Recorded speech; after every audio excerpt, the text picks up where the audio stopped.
जी, अस्सलाम वालेकुम students, welcome. I am your course instructor Imtiaz Ahmed and taking the lecture of financial risk management.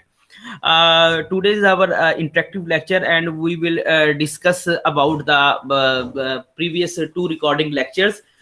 If you have any problems, anything which is more required to explain, you can put a question, and I will myself will give the answer first, and then we will start the remaining part of the lecture. जी बेटा, आपको किसी किस्म का कोई जो हम मैंने दो रिकॉर्डेड लेक्चर्स आपको भेजे थे उसमें किसी किस्म की आपको कोई प्रॉब्लम है तो आप जो है वो डिस्कस कर सकते हैं मेरे साथ, और फिर हम जो है वो थोड़ा बहुत आगे की तरफ चलते हैं.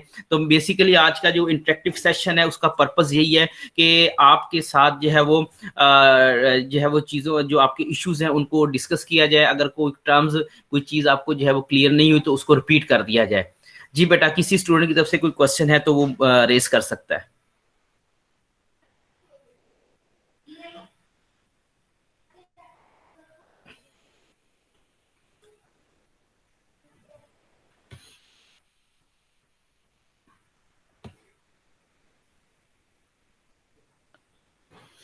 सर आरएम अप्रोचेस में वो जो टॉप डाउन अप्रोच है और एक बिल्डिंग ब्लॉक अप्रोच है उसे आप थोड़ा सा क्लैरिफाई कर दें अगर तो. जी मैं क्लैरिफाई कर देता हूँ. ठीक है जी, मैं उसको कर देता हूँ. ये जो है वो हम स्लाइड्स के ऊपर आ गए. हमारी जो स्लाइड्स चल रही थी और आपकी तरफ से आरएम अप्रोच, इसको मैं रिपीट कर देता हूँ. यहाँ से हमारा स्टार्ट हो रहा है जी.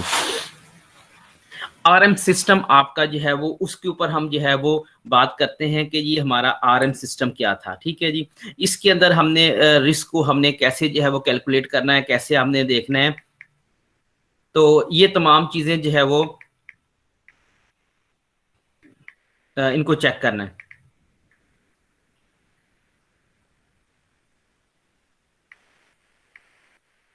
जी, तो इस तमाम को जो है हमने करना है कि हमारी जो है वो आरएम अप्रोच या हमारी जो है वो क्या होती है फाइनेंशियल रिस्क मैनेजमेंट के अंदर. ठीक है जी, जब हम इसकी बात करते हैं कि हमारी जो है वो आरएम अप्रोच है तो फर्स्ट ऑफ ऑल आपको ये पता होना चाहिए कि आपकी जो है वो आरएम जो है वो मैनेजमेंट का फ्रेमवर्क क्या होता है.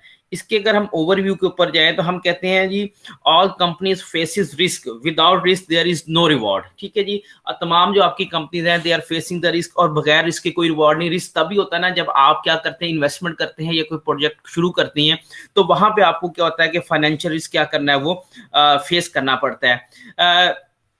The flip side of this that too much risk on lead to the business failure. Risk management allows to a balance to struck between the taking risk and the reducing them. अब सारी बात है कि जितनी भी आपकी जो business organisations होती हैं उन्होंने क्या करना होता है कि रिस्क लेना होता है और उस रिस्क को क्या करना होता है, रिड्यूस करना होता है. आप रिस्क को इग्नोर नहीं कर सकते, रिस्क को खत्म नहीं कर सकते, यानी कि आप उसको क्या करते हैं वो रिड्यूस कर देते हैं. Effective risk management can add a value to the organization. In particular, companies operating in the investment industry rely heavily on the risk management on the foundation that allows them to withstand the market crashes. अब सारी बात है कि आपको problem क्या होता है कि कंपनीज जो है वो ये आरएम सिस्टम को ही मैं बेटा एक्सप्लेन कर रहा हूँ. ठीक है जी, तो उसमें क्या होता है, जो सबसे बड़ा रिस्क होता है कि मार्केट क्रैश कर जाएगी. अब मार्केट क्रैश करने का क्या मतलब होता है कि मार्केट जो है वो एकदम डूब जाएगी. क्रैश का मीनिंग क्या होता है, वो डूब जाना. तो अगर मार्केट डूब जाएगी तो फिर क्या होगा, फिर जारी बात है कि आपका जो प्रोजेक्ट है, जो इन्वेस्टमेंट है, वो क्या है, वो डूब जाएगी. तो उसके लिए हम क्या करते हैं, an effective risk management framework हम बनाते हैं. Seeks to protect the organisation capital base and earning without the hindering growth. वो कहता है जी आपकी जो कंपनी है वो कैपिटल बेस हो और कोई भी उसकी ऐसी ना हो जो उसकी ग्रोथ के अंदर कोई चीज जो है वो किसी किस्म की कोई हिंड्रेंसेस, कोई रुकावट पेश कर रही हो. तो विदाउट रुकावट आपने क्या करना है कि आपने कैपिटल बेस अर्निंग करनी है और उसको क्या करना है, अपनी कंपनी की ग्रोथ को लेके जाना है. Further more investors are more willing to invest the company with good risk management practice. जितना भी इन्वेस्टर है वो क्या करता है, वो रिस्क के साथ ही जा रहा होता है. ये कहीं पे नहीं लिखा हुआ कि जी आप इन्वेस्ट कर रहे हैं, पैकेजेस लिमिटेड है, पेप्सी है, और ये जो इतनी ऑर्गेनाइजेशन है कभी लॉस में नहीं जाती, कभी इनको रिस्क नहीं होता. इनको भी हर जगह पर रिस्क मौजूद होता है. तो जो इन्वेस्टर होता है वो क्या करता है, वो रिस्क के साथ वो जा रहा होता है, generally result in the lower borrowing cost, उसकी जो बोरिंग कॉस्ट है वो क्या वो मिनिमाइज हो जाए, easy access to the capital of for the firm and improve the long term performance. आपने क्या करना है कि अपना जो कैपिटल है उसको इजियर आपने जो है वो बढ़ाना है, और आपने क्या करना है, फर्म ने लॉन्ग टर्म परफॉर्मेंस के अंदर जो है वो क्या करना है, वो इंप्रूव करना है। अब कुछ की टेक वेज क्या लेते हैं हम आरएम सिस्टम्स के अंदर, क्या कहते हैं, risk is a reality for business honours and managers regardless the industry sector और साइज ऑफ द कंपनी। कि आपका जो है वो जो रिस्क होता है वो क्या होता है, वो बहुत हर इंडस्ट्री के अंदर होता है। मैनेजर्स क्या, अब वो कहता है, अब वो जो रिस्क है उसका साइज डिफरेंट होता है, वो वेरी करता है business to business, industry to industry. जो जितनी बड़ी इंडस्ट्री होगी उसको रिस्क भी उतना ज्यादा फेस करना पड़ेगा, जो जितनी छोटी इंडस्ट्री होगी उसको रिस्क भी क्या करना पड़ेगा, वो कम फेस करना पड़ता है। Well-run companies will have a comprehensive risk management framework in place to identify the existing and potential risk and assess how to deal with them if they arise. अब आपकी जितनी भी वेल established कंपनी होती है, comprehensive उनकी जो management है बहुत बड़ी होती है, वो एक प्रॉपर एक फ्रेमवर्क क्या करते हैं, वो डिजाइन कर लेते हैं। जब वो एक फ्रेमवर्क डिजाइन कर लेते हैं जिसे हम आरएम सिस्टम कहते हैं, तो आप क्या करते हैं कि उसके अंदर वो डील करते हैं कि आपका कौन सा रिस्क है, कितना रिस्क है, और आपने से अगर ये रिस्क आपको अराइज होता है या अगर रिस्क आपको जो है वो आपको रिस्क जो है वो क्या करना पड़ जाता है, अराइज हो जाता है, यानी कि आपने उसको फेस करना रिस्क को, तो फिर वो स्ट्रेटेजी भी बनाते हैं कि आपने इस रिस्क को कैसे फेस करना है, कि आपने इस रिस्क को मिनिमाइज कर लेना है। ठीक है जी। और risk identification, measurement, mitigation, reporting and monitoring and governance are the 6 key pieces of an effective framework। आप अब अगर कोई फ्रेमवर्क आप डेवलप करने लगे हैं और उस फ्रेमवर्क के अंदर आपने क्या करना है, आपने जो है वो रिस्क को मॉनिटर करना है, मॉनिटर करने के बाद अगर वो राइज होता है तो कैसे मिनिमाइज करना है। तो उसमें जो है जो आप फ्रेमवर्क बेटा डेवलप करते हैं उसमें क्या होता है, सबसे पहले रिस्क आइडेंटिफिकेशन, कि आप आइडेंटिफाई करते हैं कि आपको रिस्क कौन कौन सा है। फिर उसके बाद आप उसकी क्या करते हैं, वो मेजरमेंट करते हैं। फिर वो जब मेजरमेंट करते हैं कि ये आपका रिस्क मैक्सिमम इतना हो सकता है, मिनिमम इतना और मैक्सिमम इतना हो सकता है, वो लिमिट्स आप बना लेते हैं। फिर आप उसकी मिटिगेशन कर लेते हैं कि इसको आप जो है वो मटीरियलिस्टिक तौर पे कैलकुलेट कर लेते हैं। फिर उसकी रिपोर्टिंग कर देते हैं कि ये रिस्क है, इसकी हमने इतनी आइडेंटिफिकेशन की, इतना मैयर होगा, इतना हमें जो है वो मिटिगेट करेगा, उसकी एक रिपोर्टिंग कर लेते हैं। और फिर आप क्या करते हैं, उस सिनेरियोस को मॉनिटर करते रहते हैं कि किस कौन सी ऐसी सिचुएशन है जहां पे वो अराइज हो सकता है। और फिर क्या करते हैं, ये जो आपकी जो रिस्क आरएम सिस्टम है, इसको, इसकी गवर्नेंस को, इसके फ्रेमवर्क को इफेक्टिव करने के ये 6 तरीके होते हैं। अब यहाँ पे हमारे पास जो है वो कौन कौन से रिस्क पहले आइडेंटिफाई करना है, फिर उसको मेजरमेंट करना है, फिर रिस्क मिटिगेशन है, रिस्क रिपोर्टिंग एंड मॉनिटरिंग है, और रिस्क गवर्नेंस होती है आपकी।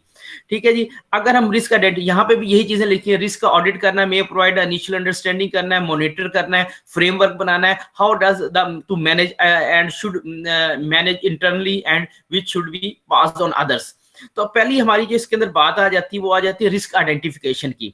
अब रिस्क आइडेंटिफिकेशन कैसे होता है, the first step is the risk identification of the company faces is to define the risk universe. ये यूनिवर्सली तौर पे ये आपकी जो इंडस्ट्री है उसका यूनिवर्स रिस्क होता है, कोई ना कोई ये रिस्क हर इंडस्ट्री को जो है वो फेस करना पड़ेगा उस स्पेसिफिक कैटेगरी के अंदर।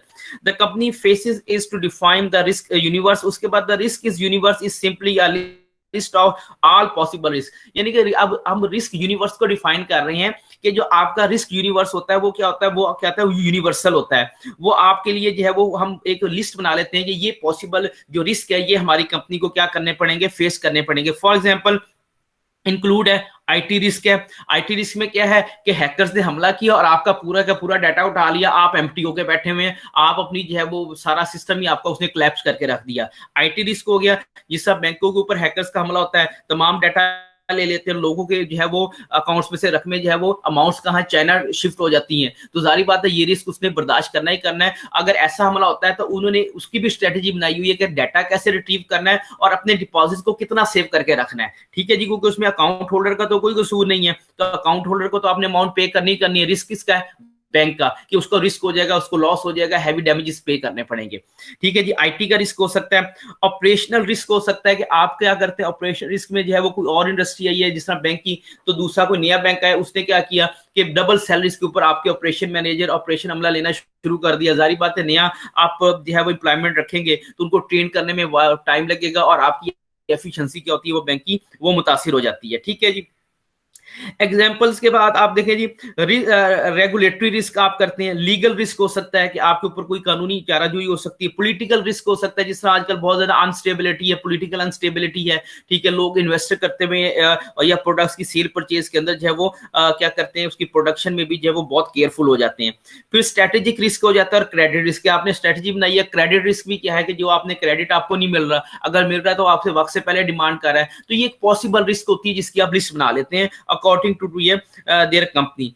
After listing all possible risks, the company can then select the risk to which it expected. अब क्या करती है कि कंपनी की लिस्ट बना लेती है, फिर कर लेती है कि ये हमारे जो रिस्क है ये क्या आते हैं, हमारे एक्सपेक्टेड रिस्क है हमारे, and categorise them in core and non core risk. इसमें से दो जो आप कोर, जिस आप एक कोर सब्जेक्ट होते हैं, नॉन कोर। एक कोर वो है जो ज्यादा आपके लिए प्रॉब्लम क्रिएट कर सकते हो, एक नॉन कोर वो होते हैं जो आपके लिए जो रूटीन मैटर होते हैं, जिनका आपको बहुत ज्यादा जो है वो प्रॉब्लम फेस नहीं करना पड़ता।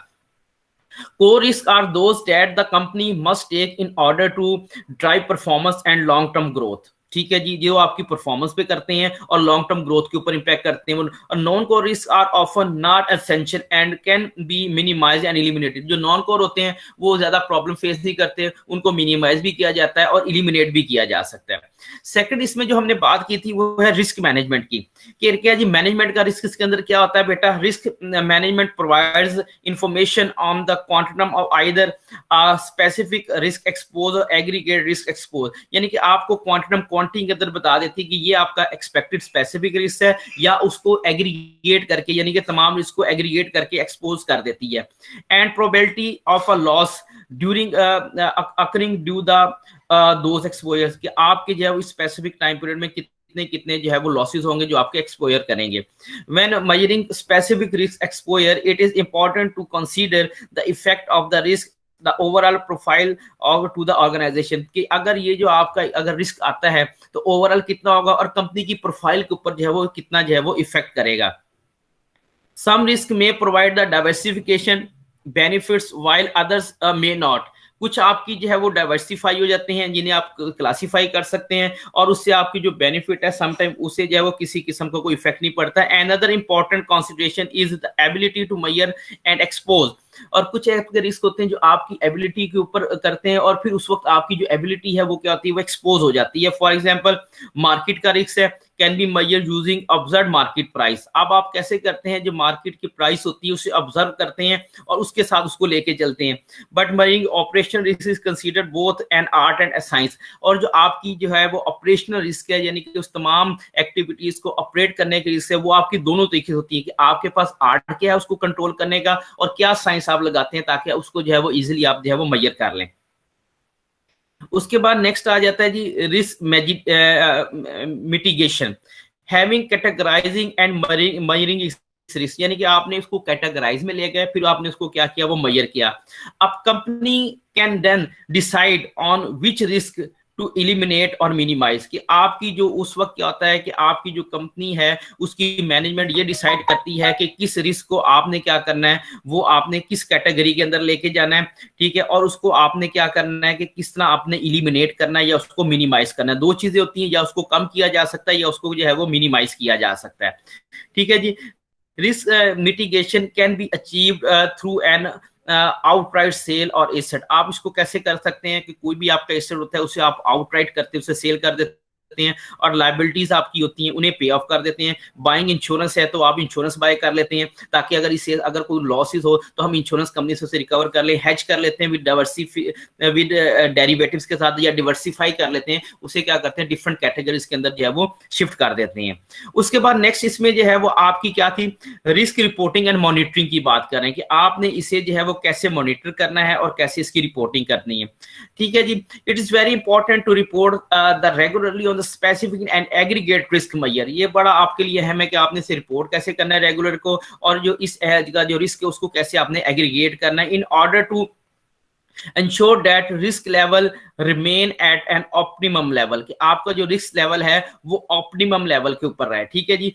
Find financial institutions that trade daily will produce daily risk report. जितने भी आपके फाइनेंशियल इंस्टीट्यूशन होते हैं ये डेली बेसिस के ऊपर क्या करते हैं कि अपनी एक मॉनिटरिंग कर लेते हैं, डेली बेसिस के ऊपर जो है वो अपनी अपनी रिपोर्ट जो है वो जारी करते हैं कि डेली बेसिस को जो है वो चेक किया जाए। Risk reports must be sent to the risk personnel. अब ये जो रिस्क पर्सोनल होते हैं जो उसका फ्रेमवर्क बना रहे हो तो उनको जो है वो रिपोर्ट सेंड कर दी जाती है। Who have the authority to adjust, जिनके पास ये होती है अथॉरिटी होती है कि उस रिस्क को क्या कर लिया जाए वो एडजस्ट कर ले। और instruct the other to adjust, या आगे किसी और ने उसको एडजस्ट करना है तो उसे जो है वो इंस्ट्रक्शन दे दी जाती है, जिसे आप जो है वो रिस्क एक्सपोयर का नाम देते हैं। अब जब हम रिस्क गवर्नेंस के अंदर हम जाते हैं तो रिस्क गवर्नेंस में क्या होता है? Risk governance is the process that ensure all company employees perform their duties in accordance with the risk management framework. कि आपने वो जो रिस्क फ्रेमवर्क जो है वो बनाया हुआ है उसके अंदर आपके जो एम्प्लॉइज हैं उस फ्रेमवर्क के अंदर रहते हुए अपनी तमाम की तमाम ड्यूटीज है परफॉर्म कर रही हैं। Risk governance involve defining the role of all the employees. जब आप रिस्क गवर्नेंस की बात करते हैं तो हम कहते हैं कि तमाम एम्प्लॉइज अपने अपने एंड पे क्या क्या रोल जो है वो अप्लाई कर रहे हैं।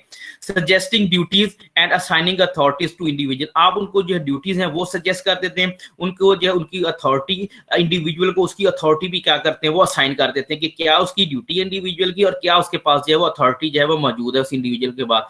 फिर आप क्या करते हैं? कमेटीज भी बना देते हैं and board for approval of core risk. फिर आप क्या कमेटी बनाते हैं उसको, और फिर वो कमेटी अपनी सिफारिश बोर्ड को पे करती है और बोर्ड क्या करती है कि उसकी जितनी भी आपकी जो है वो आपकी जो सजेशंस होती हैं उनके ऊपर वो क्या करती है, जो कोर रिस्क होती है उनकी रिस्क लिमिट्स बना देती हैं। एक्सपेक्टेशंस टू लिमिट्स, उसकी जो एक्सपेक्टेशंस ऑफ लिमिट्स भी बना देती हैं। फिर क्या होती है उसकी रिस्क रिपोर्ट भी जो है वो प्रिपेयर कर दी जाती है। And also for general oversight, और जनरली जो है वो उसकी डिटेल जो है उसको उसके ऊपर जो है वो नजर भी रखती है। अब बॉटम लाइन की बात करते हैं कि हमारा बॉटम लाइन हमारा क्या होता है जी? Effective risk management plays a crucial role in any company's pursuit of financial stability and superior performance. आपका बॉटम लाइन में क्या होता है? जो आपकी मैनेजमेंट होती है उसका बहुत ही क्रूशियल रोल होता है, यानी कि आप कैसे इंपॉर्टेंट रोल कह लें, वाइटल रोल कह लें, कि कंपनी परसू करती है आपकी फाइनेंशियल स्टेबिलिटी को, कंपनी की जो है वो उसके ऊपर कितनी फाइनेंशियल स्टेबिलिटी है, और सुपरवाइज किया जाता है उसकी परफॉर्मेंस को कि उस सिचुएशन को फेस करने के बाद कंपनी की जो है वो परफॉर्मेंस क्या जा रही है। The adoption of a risk management framework that embeds best practices into the firm's risk culture can be concentrate of an organisation financial future. अब ये जो आप फ्रेमवर्क बनाते हैं ये एक बेहतरीन स्ट्रक्चर होता है। ये क्या होता है कि ऐसा स्ट्रक्चर होता है जो फर्म की ऊपर कंप्लीट आई रखता है और ये देखता है कि फर्म ने जो है वो ये जो फ्रेमवर्क बनाया है इसके ऊपर कितना इंप्लीमेंट किया है और उसकी वजह से अपने रिस्क को कितना एलिमिनेट या उसको जो है वो मिनिमाइज किया है। तो उससे क्या होता है कि आपकी जो फर्म की जो फाइनेंशियल पोजीशन होती है वो फ्यूचर के अंदर वो बेहतर रहती है और कभी वो फेलियर की तरफ जो है वो नहीं जाती है। जी, ये आरएम सिस्टम को मैंने बड़ी डिटेल के साथ जो है वो आपको जो है वो कर दिया एक्सप्लेन। आरएम सिस्टम की हमने बात की थी, प्रोसेस को भी क्लियर किया हमने। उसके बाद रिस्क मैनेजमेंट कंसिडरेशन। जी, इसके अलावा और कोई जो है वो कोई आपका टॉपिक आपके जहन में है, कोई क्वेश्चन बेटा आपके जहन में जिससे जो है वो एलेबोरेट फर्दर करने की जो है वो जरूरत हो हमें? सर क्योंकि ये पोर्टफोलियो जो रिटर्न के इंटरेस्ट बारे में बता दें। पोर्टफोलियो रिटर्न पोर्टफोलियो की रिटर्न। बात कर रहे हैं आप? जी जी जी, सर। पोर्टफोलियो रिटर्न की आप बात कर रहे हैं कि पोर्टफोलियो रिटर्न क्या होता है। ठीक है जी, क्या होता है जरा आपने क्या अंडरस्टैंड किया थोड़ा ये तो बताएं, फिर भी चलता हूँ आगे। कुछ भी अंडरस्टैंड नहीं हुआ? जो जो सर हम पोर्टफोलियो मतलब कि हमारा जो इनकम होती है, रेवेन्यू होता है, जनरेट करते हैं, उस जो हम लोग जी जी। प्रोडक्ट सर्विसेज लगाते हैं मार्केट में, उसका जो रिटर्न आता है हम्म। पोर्टफोलियो में ऐड होता है वो। हाँ जी, पोर्टफोलियो रिटर्न। जी, हम पोर्टफोलियो रिटर्न की बात क्या होती है कि जो हम इन्वेस्टमेंट कर रहे होते हैं उससे हम क्या करते हैं उसकी बात करते हैं। देखिए पोर्टफोलियो रिटर्न होता क्या है। ठीक है जी, स्लाइड निकालने में ख्याल आ गए शायद स्लाइड, ताकि वो भी आपके सामने। रिस्क सेंसिटिविटी आ गई थी।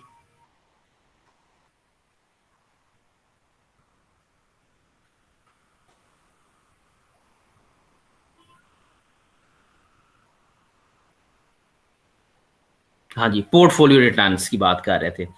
पोर्टफोलियो रिटर्न होता है क्या जी? Portfolio returns refers to the gain और loss realised by an investment portfolio containing several type of investment. क्या होती है जी? आप डिफरेंट टाइप की जो इन्वेस्टमेंट्स कर रहे होते हैं उसके ऊपर आपको जो रिटर्न आ रहा होता है ये पोर्टफोलियो रिटर्न होता है, ठीक है जी।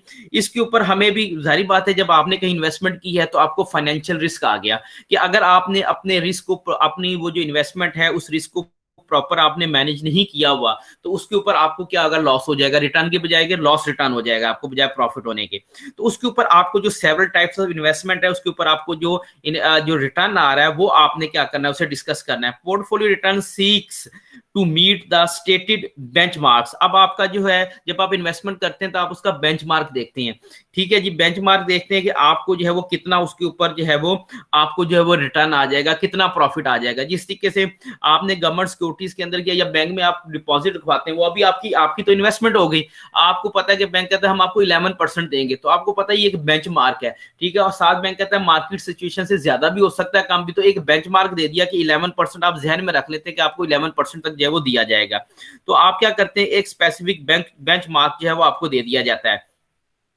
measuring a diversified portfolio of stock bonds holding or a mix of the two assets classes, यानी कि वो आपके स्टॉक्स भी हो सकते हैं, वो बॉन्ड्स भी हो सकते हैं, तो या दोनों मिक्स भी हो सकते हैं, तो डिवर्सिफाई हो जाते हैं। कभी कोई इन्वेस्टर किसी एक टाइप के अंदर इन्वेस्टमेंट नहीं करता, ठीक है जी। वो अगर स्टॉक्स में कर रहा है तो कुछ साथ बॉन्ड्स में भी कर देता है, ताकि अपनी इन्वेस्टमेंट को क्या कर लेते हैं, वो सिक्योर कर लिया जाता है उसके अंदर, ठीक है जी।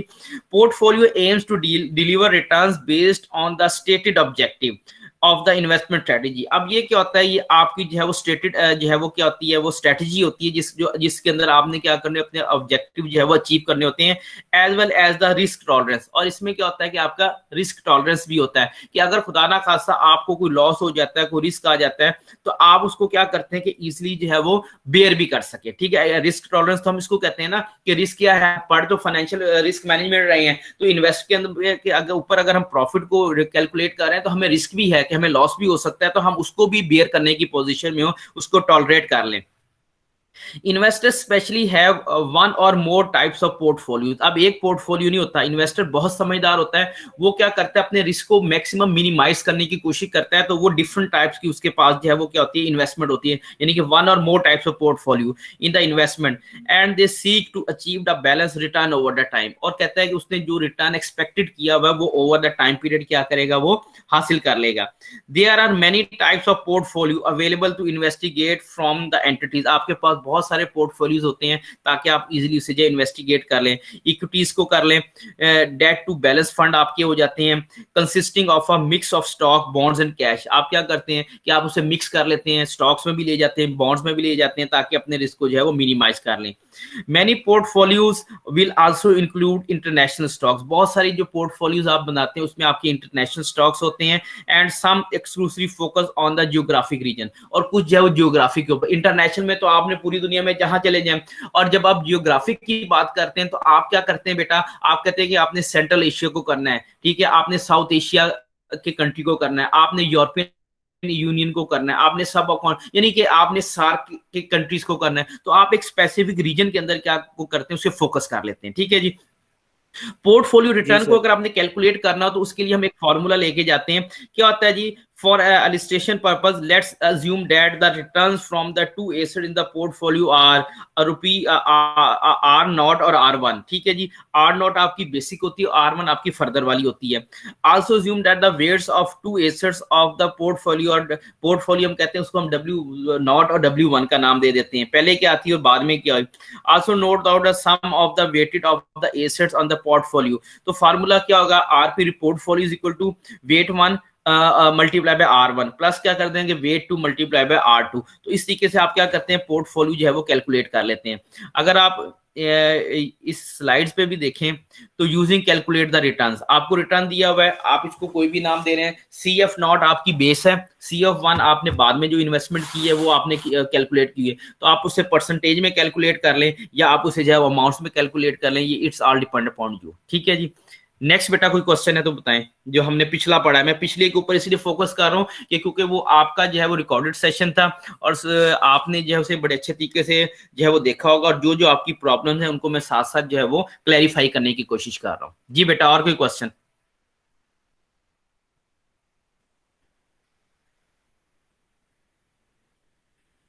नो जी सर। अगर कोई, जी बेटा कुछ चीजें मैं नॉर्मल डिस्ट्रीब्यूशन, ठीक है जी, नॉर्मल डिस्ट्रीब्यूशन क्या होती है, चले मैं कुछ क्वेश्चनिंग कर लेता हूँ, व्हाट इज नॉर्मल डिस्ट्रीब्यूशन?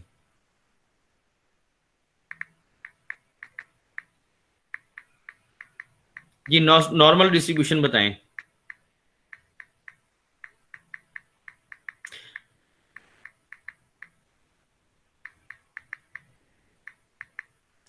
क्या होती है बेटा, अगर पेपर में आ जाए what is normal distribution final के अंदर, तो क्या लिखेंगे?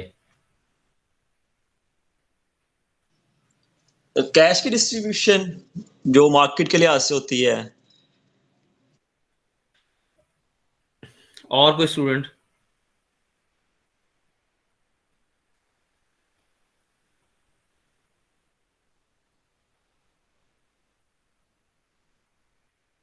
जो हमने कैश इन्वेस्ट किया होता है मार्केट में, उसकी जो रिटर्न हमें आती बाद में वापस आती है, मतलब कि जो हम लोगों ने जिस चीज में हमने इन्वेस्ट किया होता है मार्केट में, जिन चीजों पे हम लोगों ने पैसे लगाए होते हैं, उसकी जो बाद में रिटर्न आता है, नॉर्मल डिस्ट्रीब्यूशन। सर बिल्कुल, सर यू आर ये राइट। ग्राफिकल जी सर बेटा। ये ग्राफिकल फॉर्म में या भी हो सकता है, या मार्केट रिटर्न जो आता है उसका बिहेवियर बताता है रिटर्न्स का, कुछ इस यस, तरह। ये जो आप फाइनेंशियल मार्केट के अंदर जो इन्वेस्टमेंट करते हैं ना, उस इन्वेस्टमेंट पे डेफिनेटली आपने इन्वेस्टमेंट की क्यों है, रिटर्न के लिए की है, ठीक है जी। जो नॉर्मल डिस्ट्रीब्यूशन में क्या होता है कि जो आपकी फाइनेंशियल मार्केट का जो बिहेवियर होता है, वो बिहेवियर आपको जो रिटर्न कर रहा होता है, वो आपका जो है वो क्लोजली किसके साथ होता है, वो नॉर्मल डिस्ट्रीब्यूशन के साथ होता है, ठीक है जी। और इसमें अट्रैक्शन क्या होती है नॉर्मल डिस्ट्रीब्यूशन के अंदर, once the standard deviation has been calculated it allows one estimate to go, आपको एक कॉन्फिडेंस लेवल दे देता है। जब आप कोई चीज कैलकुलेट करते हैं स्टैटिस्टिक्स के अंदर, तो आप लेवल ऑफ कॉन्फिडेंस लेके जाते हैं। आप का मार्केट का बिहेवियर ये बताता है कि आपको एक्सपेक्टेड इतना रिटर्न आपको मिलेगा, ये मार्केट का बिहेवियर है। लेकिन ये जरूरी नहीं होता कि आपको इतना रिटर्न मिले, वो आपको क्या कहता है कि लेवल ऑफ सिग्निफिकेंट ले लें, जो 1% है, 5% या 10% है। इसकी एग्जांपल आप ऐसे ही कह लें कि आपने इन्वेस्ट किया जी, आज इसके ऊपर रिटर्न 15% आपको जो है ऑन द एवरेज मिल रहा है, लेकिन एग्जैक्ट 15 नहीं मिलेगा, किसी साल हो सकता है 18 मिले, किसी साल 12 मिले, किसी साल 13 मिले, तो आप उसकी एवरेज कैलकुलेट कर लेते हैं। तो वो जो एवरेज आपको रिटर्न मिल रहा होता है वो मार्केट का बिहेवियर होता है, लेकिन उसमें क्या होता है, उसमें कुछ ना कुछ आपको जो है वो डाउट होता है, उस डाउट का नाम है लेवल ऑफ सिग्निफिकेंट। वो लेवल ऑफ सिग्निफिकेंट आप कैलकुलेट कर लेते हैं कि 5% चांस जो है वो चांस है कि हमें इससे कुछ कम मिलेगा, कुछ इससे ज्यादा होगा। तो वो जो हमारा बिहेवियर ऑफ द मार्केट होता है, उसे हम किसका नाम देते हैं, नॉर्मल डिस्ट्रीब्यूशन का नाम देते हैं, ठीक है जी। कोवेरियंस क्या होता है जी स्टूडेंट्स, कौन बताएगा? सामने मैंने स्लाइड भी कर दी है, अंडरस्टैंड करें और मुझे बताएं, ताकि मुझे भी हौसला हो कि मेरे बच्चे जो है वो काफी चीजों को लर्न कर रहे हैं और इंशाल्लाह पेपर के अंदर अच्छा परफॉर्म करेंगे।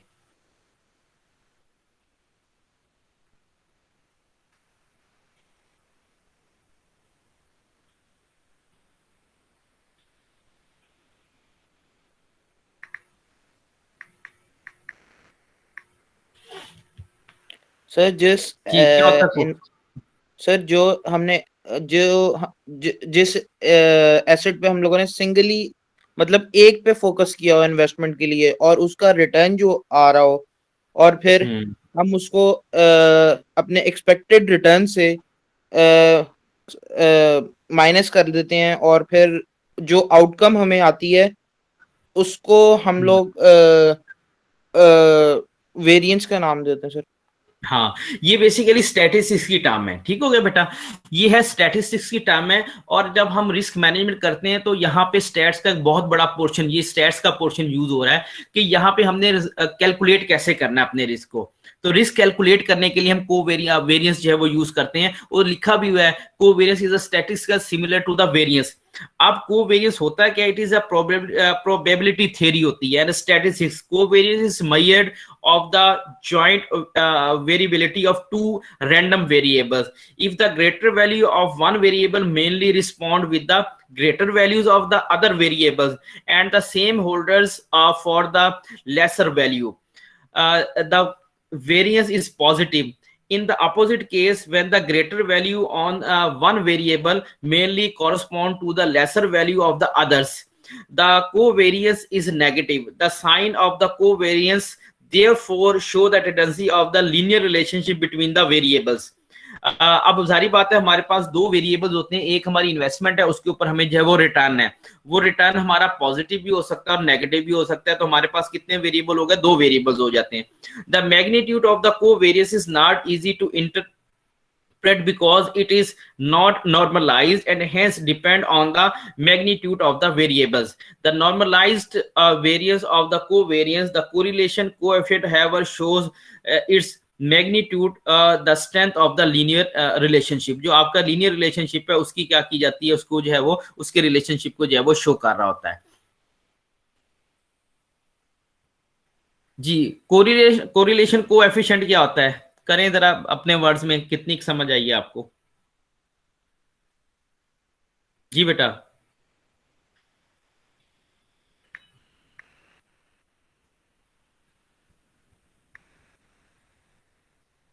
कौन करेगा एक्सप्लेन, या मैं नाम लूं किसी का?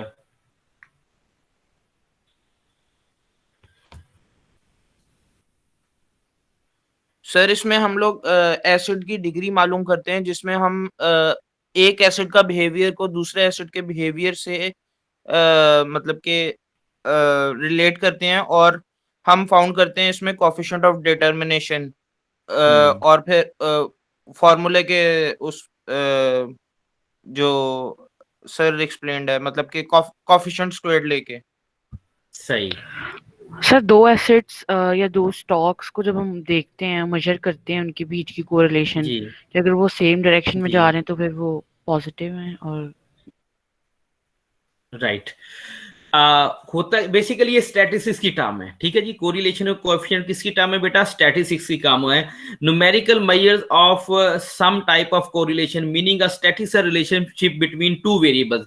दो वेरिएबल्स के दरमियान जो हम स्टैटिस्टिकल जो रिलेशनशिप है उसको हम क्या करते हैं, कैलकुलेट करते हैं। वेरिएबल में be two columns of a given set of data of observation often called sample. सारी बातें जब आपको दो आती है तो आप उसको क्या कहते हैं, वो सैंपल का नाम देते हैं। और two component of multivariate variable with known as distribution, जिससे हम किसका नाम देते हैं, डिस्ट्रीब्यूशन का नाम देते हैं।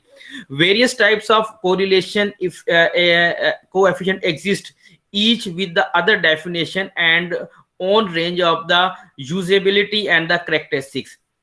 They all assume values in the range of -1, 0 to +1, यानी कि -1.1 नहीं हो सकता, -1.2 नहीं हो सकता, ये यानी कि -1 और +1 यानी 1.1 भी नहीं हो सकती, यानी कि -1, 0 और 1 +1 के दरमियान इसकी जो है वो वैल्यू क्या कर रही होती है, वो लाई कर रही होती है।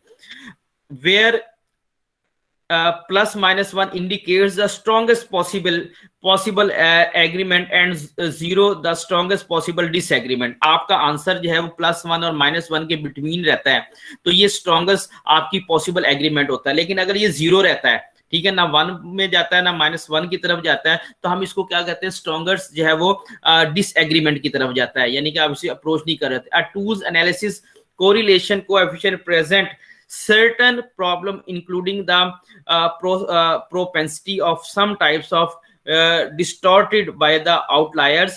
आउटलायर क्या होती है, या आपकी जो चीजें होती हैं वो एक एक्सट्रीम लेवल पे चली जाती हैं या बहुत ही नीचे चली जाती हैं, यानी कि नॉर्मल रेंज में जो चीज ना आए उसे हम किसका नाम देते हैं, आउटलायर का नाम देते हैं।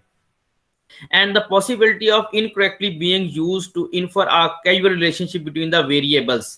ठीक है जी, इसको हम किसका नाम देते हैं, कोएफिशिएंट ऑफ कोरिलेशन का जो है वो नाम देते हैं। ये हमारा जो है वो पोर्टफोलियो एक्सपेक्टेड रिटर्न का फॉर्मूला, ये हमने तो कर लिया हुआ था। ये मेरे ख्याल हमने नहीं किया, मिनिमम वेरिएंस पोर्टफोलियो ये हमने अभी करना था, तो ये इंशाल्लाह जो है वो रिकॉर्डेड लेक्चर के अंदर मैं आपको चीज़ें, पोर्टफोलियो रिस्क भी हमने नहीं किया, I think so. Portfolio expected return ये हमने कर लिया हुआ था।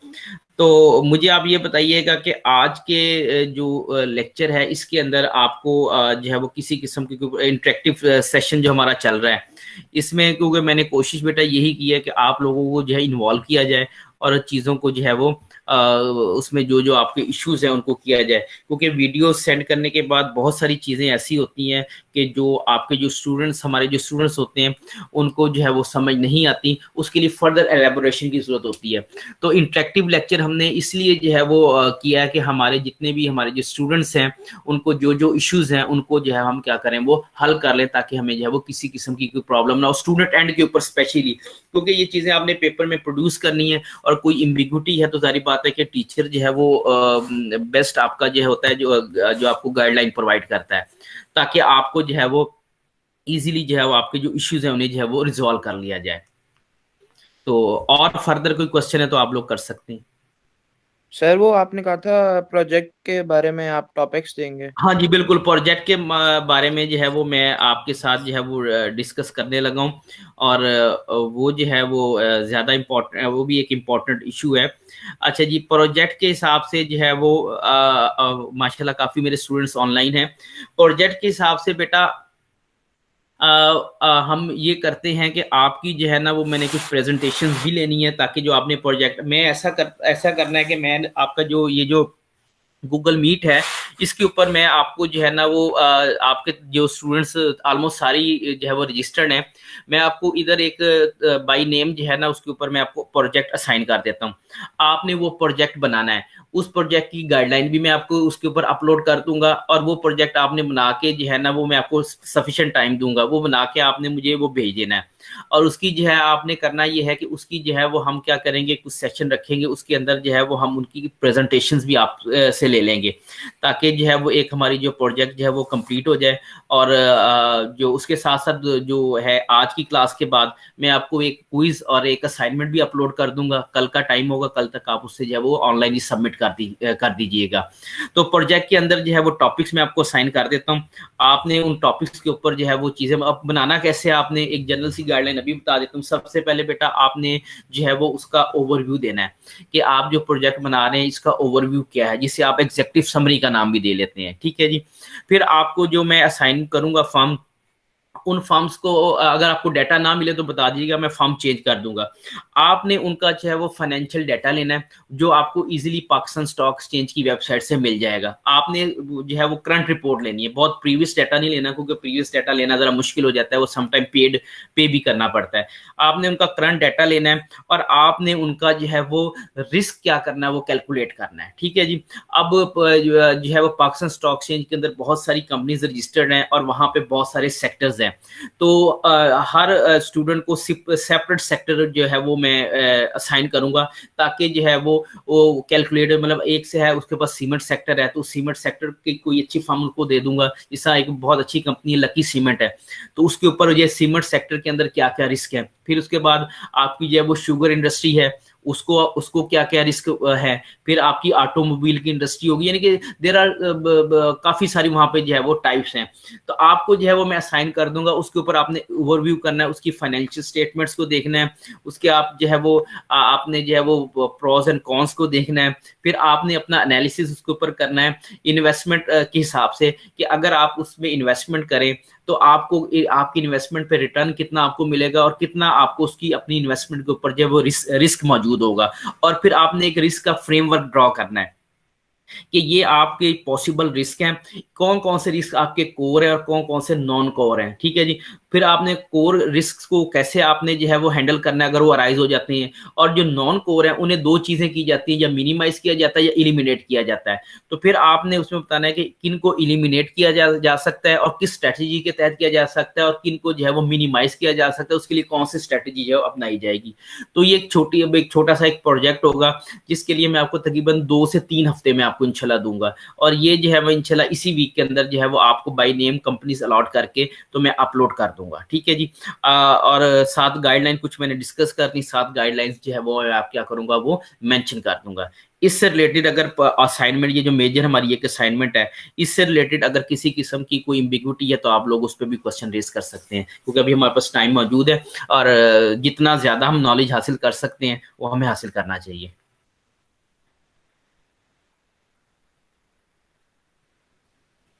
जी बेटा, जी अलसा बेटा।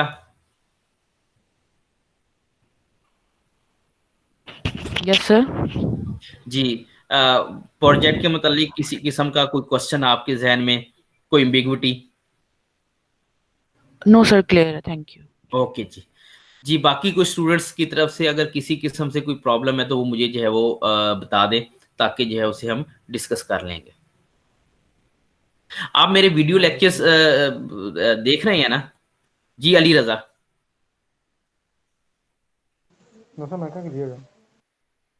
जी सर। जी बेटा। जी, और असाइनमेंट्स और क्विज भी साथ साथ सबमिट कर रहे हैं वेल विद इन टाइम? जी सर, एक आज की डेडलाइन थी। जी बेटा, बिल्कुल आज की डेडलाइन थी, जो मैंने रिकॉर्डेड सेशन आपको भेजा था उसकी आज की डेडलाइन थी, और जी आज सर, वाला वो जो तो है इसकी मैं उसी कल दिन की कर दिया डेडलाइन। था। गुड। बिल्कुल, कुछ स्टूडेंट्स का उसी वक्त आ गया था, शो हो रहा था कि 3 स्टूडेंट्स का टर्न इन हो गया हुआ है। तो और आज का क्विज मैं आपको जो है वो अपलोड करता हूँ आज की जो है वो सेशन खत्म होने के बाद, और आप इसकी भी डेट कल की रखूंगा ताकि आप इजीली जो है उसे जो है वो सबमिट कर दें। सर कई जगह पे ना वो एडिट की ऑप्शन नहीं आती है, वहां लिखा होता है रिक्वेस्ट टू एडिट, उसका क्या करना है? ये उसको किसमें कैसे? प्रॉब्लम आई है बेटा? सर ये उसमें आई है, फाइनेंशियल स्टेटमेंट में भी आई है ये ऑप्शन।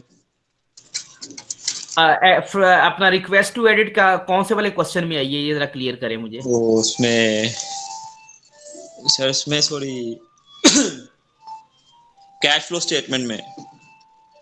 अच्छा, जो कैश फ्लो का जो था ना, वो मैंने आपको भेजा था उसके ऊपर, डॉक्यूमेंट के ऊपर, तो वहां पे शायद प्रॉब्लम आ गई हो जो गूगल जो, लेकिन मैं अब नेक्स्ट जो है ना आपको गूगल फॉर्म्स के ऊपर ही भेजूंगा, ताकि आपको जो है वो उसमें प्रॉब्लम कोई ना हो, क्योंकि वो मैंने डॉक्यूमेंट वर्ड फॉर्म के अंदर भेजी थी तो शायद वहां पे वो हो, लेकिन मैं वो देख के ना उस ऑप्शन को जो है ना एडिट करने का अलाउ कर देता हूँ और उसका टाइम बढ़ा देता हूँ 1 दिन।